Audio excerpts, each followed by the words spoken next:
Hazbin Hotel is just one heck of a show, right? I mean, in one episode, the one episode in existence, you have a killer premise, unbelievable animation, sharp writing, catchy musical numbers, and amazing characters to boot. I mean, in just 30 minutes, the pilot alone has more content than whole seasons of other shows. But before I get into the meat and potatoes of today's theory, I wanted to start things off with a mini theory. Ready for this? In the show, we're introduced to what is currently my favorite character, Aleister the Radio Demon, an all-powerful being who, we're told, just appeared in the underworld one day. Aleister manifested in hell, seemingly overnight. And from there, he just wrecked house, showing power and control in a way that no one ever had. As they describe it in the show, many have speculated what unimaginable force enabled him to rival our world's most ancient and destructive evils.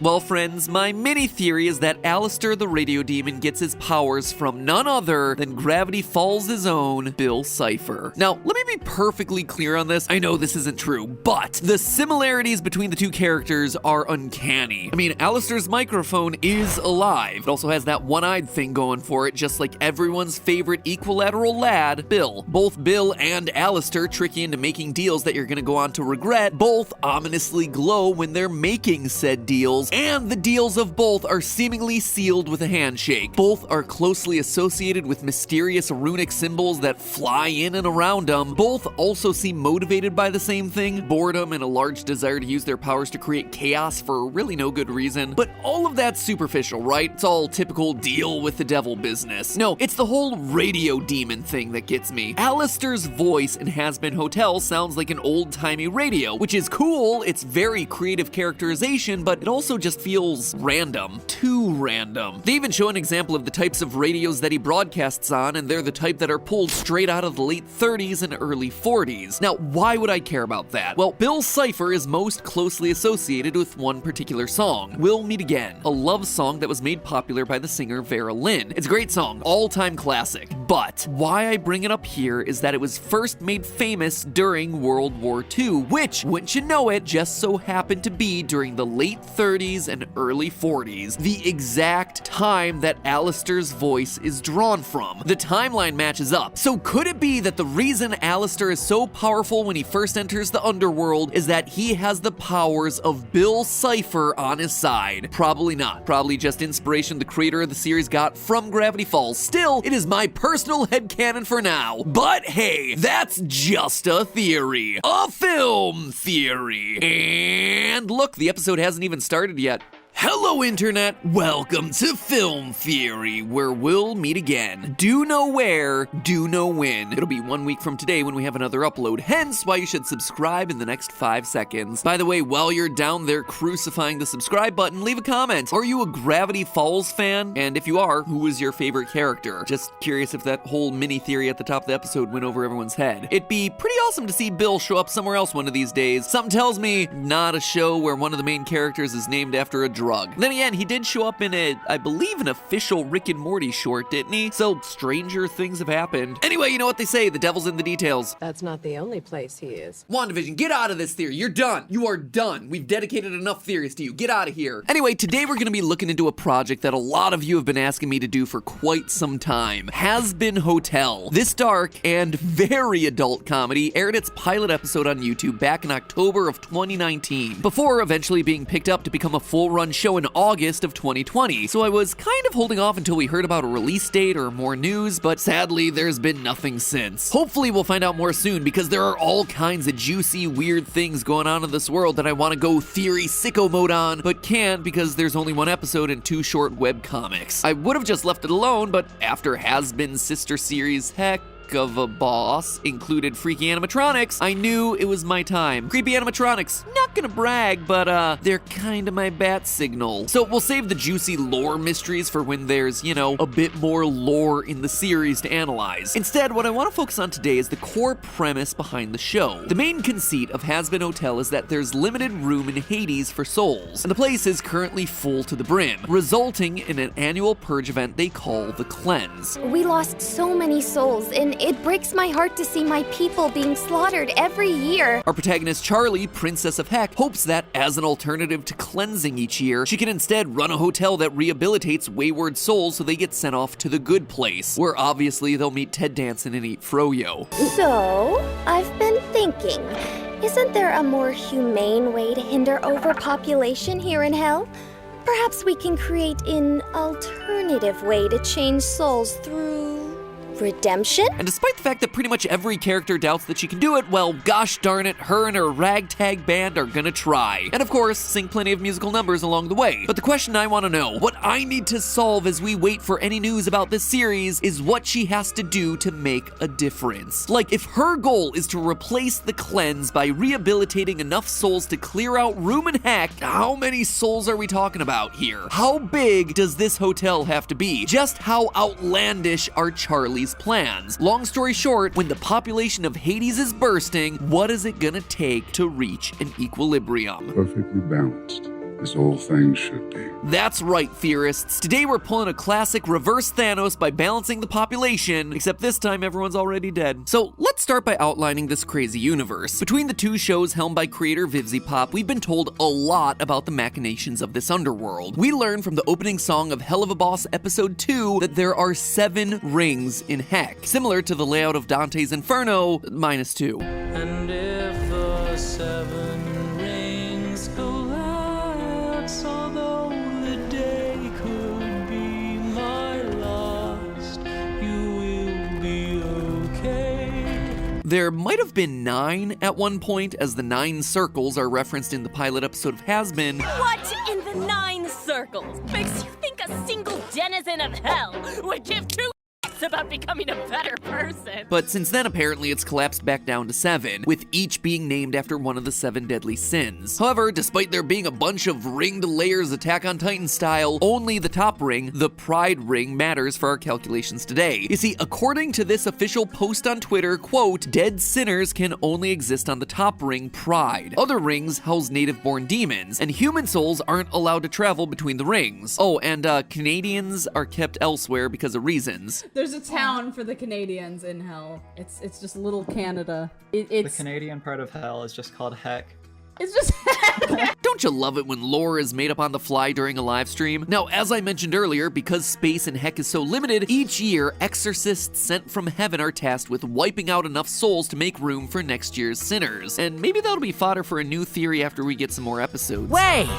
Would that make me double dead? So how many souls is Charlie gonna have to redeem each year to keep the population of the necropolis from swelling too high? Well, funny enough, the problem is a bit simpler than it might first appear. We actually don't need to know the size of Pentagram City, or the Pride Ring, or do things like we did during our Attack on Titan theory where we measured ring population density and all that. Because this time, we are told explicitly that the city is at capacity, and that the yearly cleansing is to knock that number back down. That means we only need to be focused on the rate of new souls entering their unhappy afterlives. If, at the end of the year, the underworld is winding up at capacity, well, Charlie would need to redeem as many souls as would wind up down there in order to maintain an equilibrium. And the good news for Charlie is that the rate of souls going into the afterlife is starting to stabilize. The past 150 years or so has been absolutely wild for the growth of the human population. In 1900, there were about 1.6 billion people on planet Earth, and just 100 years later, in the year 2000, that number had reached 6 billion. Fast forward another 20 years to today, and we're at 7.8 billion people. Luckily, for everyone and everything on planet Earth, that number is no longer increasing at anywhere near the same rate it was back then. Humanity's growth rate is slowing, and for more on why that's happening, you can actually check out our classic episode about why Thanos' plan in Infinity War isn't as crazy as it might initially sound. Long story short, people are investing more time into their children, and are thus having fewer of them, causing the population to overall level out. Sociologists have made various estimates about where the population will eventually max out, but reasonable guesses put the total somewhere between 10 and 12 billion people. Certainly a lot, but also not super far off from where we are right now. The death rate is also constantly fluctuating, but has, in general, been falling for the past century. In fact, it's thought that the death rate actually bottomed out in 2018. Projections made by the United nations already estimate that death rates will begin rising again over the next few decades, as the population begins to age and as demographic shifts towards poorer countries put a larger share of the population in situations with worse medical conditions. But 2018's global death rate was 7.546 deaths for every 1,000 people. With a global population of 7.58 billion in 2018, that would mean that roughly 57.2 million people died in that single year. But of course, not all of those people are going down below, if you know what I mean. Only the sinners are. Now, in the show, we see depictions of all sorts of sinful activities, everything from murder to the usage of illicit substances. So one way to solve our problem would be to take that group of 57 million deaths and figure out what percent of them have engaged in one or multiple of the damning activities that we see happening in and around Pentagram City. According to data from the 2016 World Drug Report, there were 247 million illicit substance users worldwide in that year alone, which is roughly 3% of the global population. And when I say they're using the stuff, I mean that they're using the hard stuff. The stuff I can't say on YouTube for fear of this video getting even more risk of demonetization than it already has. So right off the bat, that 3% translates to 1.7 million people sent to the deep depths below off of drug use alone. Homicides are thankfully significantly less, with an average of 7 homicides for every 100,000 people globally. If we assume that each one of those homicides is being committed by a separate person, which obviously isn't true but is going to give us our worst case scenario, that adds another 530,000 new additions to our hotel guest list. That number is very concerning when you think about what it represents. The number of murderers on this planet is too darn high. For other violent crimes, the average is actually a bit higher, 12.7 per 100,000 people globally, boosting us by another 962,660 souls. So, after the substances and horrific violence section of our program today, we're walking around with a pretty sizable hotel already. 3.2 million souls, all needing to be redeemed if heck is going to maintain some level of population equilibrium. Eat your heart out, Paris Hilton. Princess Charlie has got your hotel chain beasted. See, that joke's relevant because Paris Hilton is super famous for being rich and having a bunch of hotel barons in her family. But the joke isn't all that far off from reality. As of last year, Marriott Hotels is the world's #1 hotel chain, with nearly 1.4 million rooms available for their guests worldwide. Charlie's Happy Hotel already needs more than double that amount, and we are still not done counting sins, my friends, because it's this last one where the numbers really start to skyrocket. Infidelity, cheating in relationships. Now, while I'm not promoting religion here or anything, and we all know that different religions can have some major differences, one thing that they all tend to agree on is that you're not supposed to be,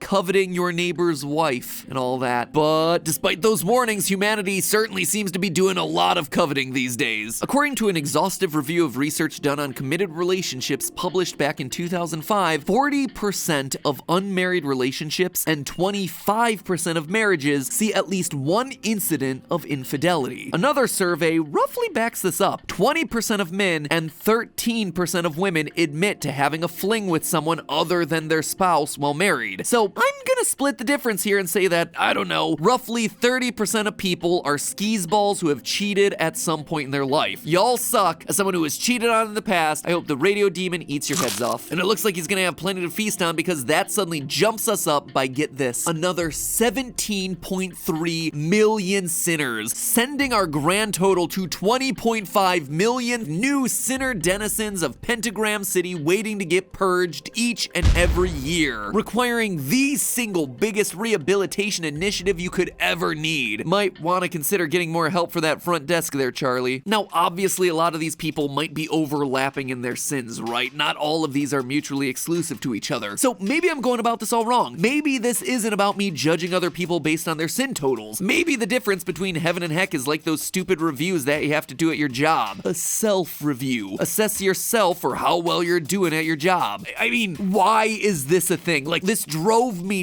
nuts when I was working in an office environment. And even today, working on YouTube, yes, thank you, I'm doing fantastic. Look, today alone, I dredged up stats about infidelity and illegal usage of mind-altering substances. I am crushing it. How was your day? But seriously, guys, some of you missed the memo about always giving yourself a good review, because when people were asked to self-report about whether they would go to heaven or to the other place, 10% of people said that they were definitely going to the bad place. No ifs, ands, or buts about it. Another 42% said that they weren't sure. And if they're not sure, well, pretty sure St. Peter at the pearly gates ain't gonna be giving you the benefit of the doubt. By those numbers, that 20.5 million souls was an understatement. Now we're talking closer to the range of 30 million. Hold on though, what about friends rating their friends? Well, when asked, 72% Americans who believe in heaven rate their chances of going to heaven to be good or excellent. All right, doing a little bit better on that one, America. But they also turned around and said that 1 in 4 of their friends would absolutely go to H-double hockey sticks. Way to throw your friends under the bus there, guys. In short, any way you're calculating this, there is no way that Charlie's Hotel accomplishes its true mission in under 14 million souls. Oh sure, she can save a few wayward souls here and a few demons there, but if she's truly looking to break even, 14 million is the minimal calculation based on all the different methods that we just tried. And there's someone else working against her in this whole process too. The real twist hiding at the end of both of these shows is that the Immediate Murder Patrol, IMP,